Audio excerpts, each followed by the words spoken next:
Howdy guys, it's Millipedal, and today I'm going to be talking about some of the more significant side characters in UnderWorldly, mainly just people who aren't in the main family. In the last video of the 101 series, we explored the family tree of the main cast, but I feel like our side pieces deserve a little love too. Some of them we've already talked about a little in other videos like the labs tour, or they were models for the species video, so you may recognize some of these guys. Before we start, Underworldly is a world building project that I've been working on with my partner Pepper since 2015. If any of this interests you, I have more about the series on my Instagram, Twitter, and Wiki, all linked in the description. On to the video. I'm going to break this video into two sections with two subsections. I also lied to you in the intro, there are going to be some bonus family members here, but they are pretty far removed from the main cast to the point that they should be in a separate video, so they are. Most of our overworld recurring characters are in the labs, and we kinda already went over them in the labs video. So this section won't be too long, but I did want to give them a little extra love here and flesh out their characters some. Dr. Myers is the on-site psychologist at Clark Industries. A relatively young new hire, most of the senior staff have a slight dislike for him and his calm, collected demeanor, and take his counseling as condescension. But what old farts don't dislike therapy? He's pretty popular with the younger staff, and with Lucida, who saw him regularly after her episode.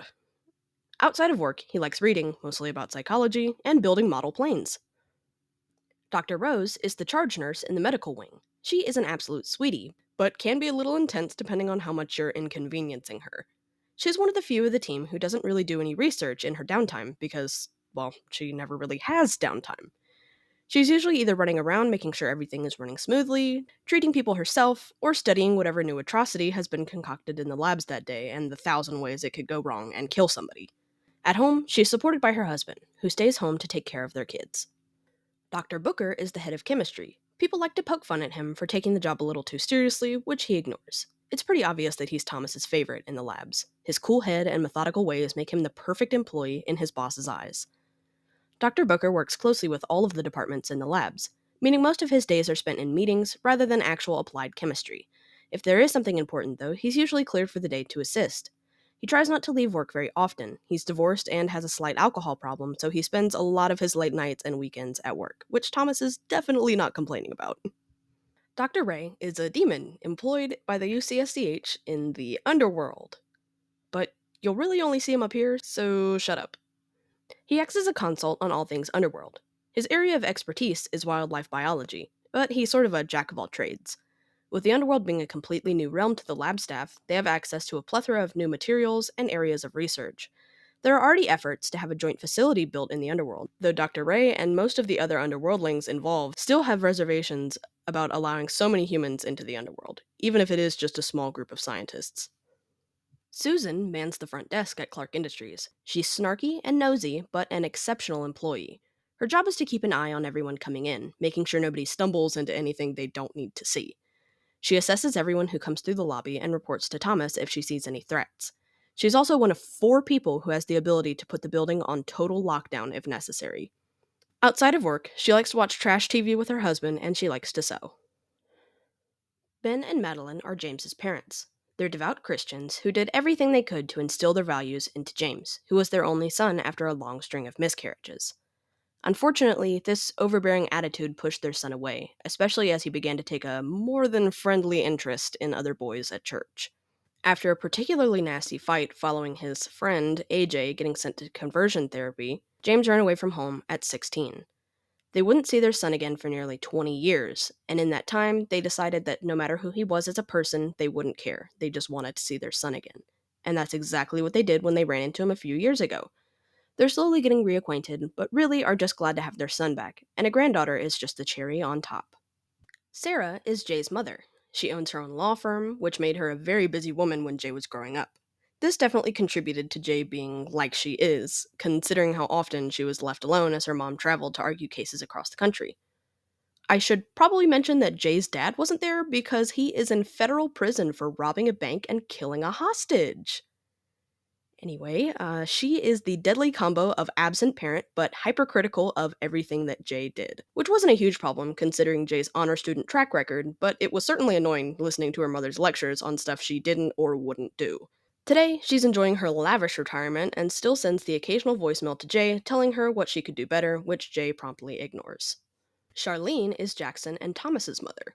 She's been working as a nurse ever since her sons were younger, spending a lot of time at work to provide for them.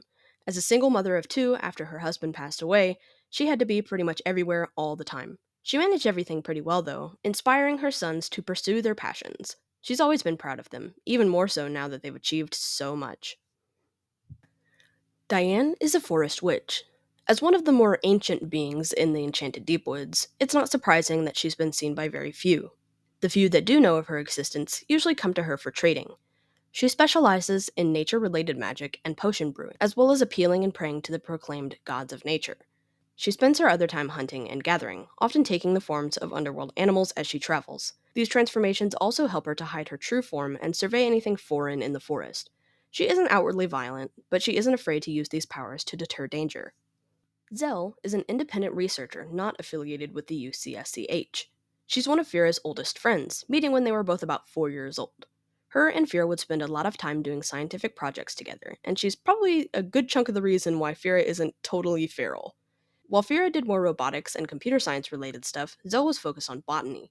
She's been offered a position at Clark Industries a few times, but has always refused, stating that she hates working for large organizations and rambling about the Industrial Revolution. Yeah, she definitely has some kind of manifesto on her laptop.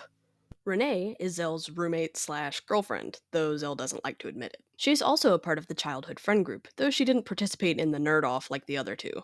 She's a very lazy person and has a snarky attitude, easily being able to piss off her partner and delighting in her rage fueled rants after the fact. She is also very promiscuous, which Zell does not care about at all, as long as she keeps it out of the house. Tyra is another friend of Fira's, Zell's, and Renee's. She met the group when they were older, in their teens. She traveled from the underworld equivalent of Russia and spends most of her time traveling. She's very standoffish and gruff, and isn't in town very often. When she is, though, she still tries to avoid her old friends. It's not that she dislikes them, she just doesn't like to talk. Athens is the leader of the Harpy clan. He is a very intimidating figure and infamous in the area. His group of thieves are known for causing chaos and distributing their stolen goods to other less than favorable groups. He and Casper have rivalry of sorts, and he actually. Isn't that cool? Despite this danger, Jack still regularly sends his Reapers to do trades with the Harpies, making some of them wonder what Jack's moral standings really are. Bean is another cursed human and a shopkeep in the main city. He's another ally of Jack's, as Jack will supply him with goods, and Bean in return will give him enchanted items for a reduced cost. He's nonverbal, instead choosing to converse through gestures or by runes, though most people don't speak runes, so that's tough. The staff he wields is made of the same material as a Reaper's scythe, making it a very powerful weapon, though he doesn't really need it, seeing as he doesn't get out that much. Sam is an ex of Casper's. She's a Reaper employed by another keeper named Kelly. She died around the same time as Casper, though they didn't know each other while they were alive.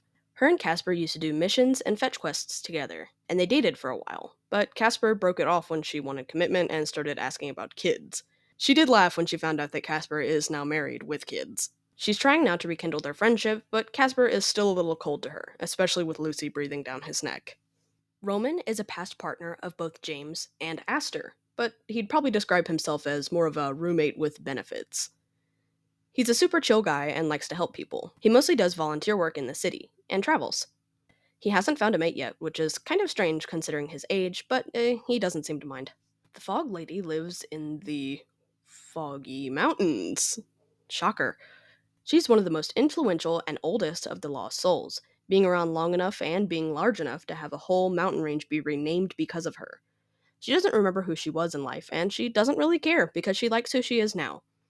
She rarely shows herself to travelers, only really showing up if someone seems chill to her.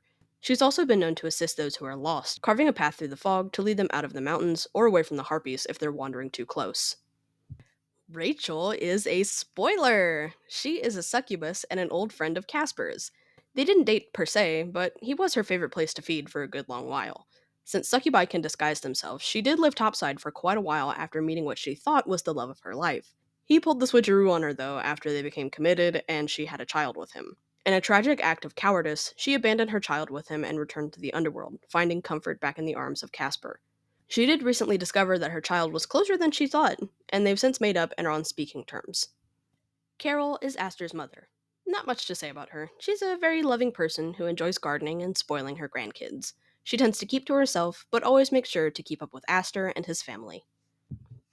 I'll just give you a couple extra seconds to absorb her character sheet since I didn't have a lot to say for her. Alright, that's good. Ezra and Maeve are a part of the Verrett's family.